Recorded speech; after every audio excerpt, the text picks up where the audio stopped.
Landing के अलावा बहुत और भी बातें हैं। और कौन से एवेन्यूज आपको लगते हैं फिनटेक्स में जिन पर और ज्यादा ध्यान दिए जाने की जरूरत है?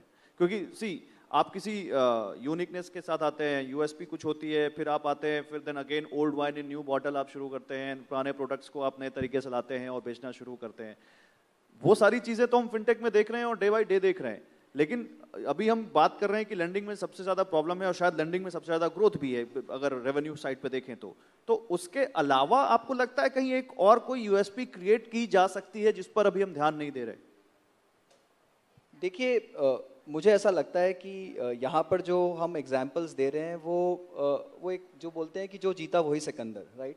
तो यहाँ पर हम इंडस्ट्री लीडर्स, मार्केट विनर्स की बात कर रहे हैं जो कि उगते सूरज को सब सलाम करते हैं। हाँ, तो और कोई बुराई नहीं है इसमें। आप अपनी सहूलियत से सब अपना अपना एक क्या बोलते हैं आदर्श रखते हैं कि किस तरह से आप देखना चाहते हैं। बट जो हमने ब्रोकिंग इंडस्ट्री में एक नाम लिया, वो ब्रोकिंग इंडस्ट्री का मतलब ही commands almost 50% plus volumes of the broking industry, right? और वो इंडिया में सबसे पहले थे जिन्होंने पायरनियर किया लो कॉस्ट ब्रोकिंग को पूरा डिजिटाइज करके एक बहुत ही अच्छी यूजर जर्नी देने को, राइट? बजाज की हमने बात की यहाँ पर, long lasting company, good pedigree, huge resources, huge capital, everything, right? पर इस तरह के विनर्स जो हैं गौरव, वो बहुत ज़्यादा नहीं है इंडस्ट्री में। जैसा मैंने पहले भी कहा था कि कुछ 9000 फिनटेक्स हैं इंडिया में, शायद हमारी बात हो रही थी पहले पीछे, उसमें से कुछ 1800 के करीब ही हैं जिनको फंडिंग मिला है, और टोटल फंडिंग को 33 बिलियन का। और ये जितने भी फंडिंग वाली फिनटेक्स हैं सब के सब लॉस में है। अभी तक इनमें से कोई भी प्रॉफिट में नहीं है, चाहे वो लेंडिंग में हो, इंश्योरटेक में हो, वेल्थ में हो, कहीं पर भी हो।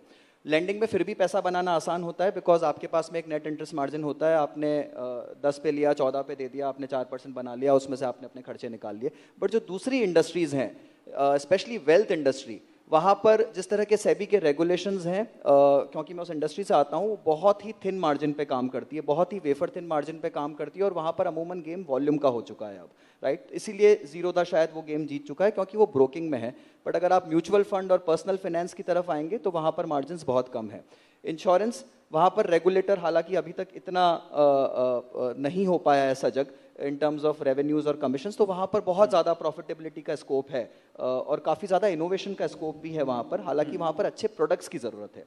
तो कहीं पर प्रॉफिटेबिलिटी है, अच्छे प्रोडक्ट्स नहीं है, कहीं पर अच्छे प्रोडक्ट्स हैं बट प्रॉफिटेबिलिटी नहीं है। सबकी अपनी अपनी प्रॉब्लम्स हैं, बट मुझे लगता है कि इंडस्ट्री ठीक तरह से आगे चल रही है और शायद सबको अपनी मंजिल मिल ही जाएगी।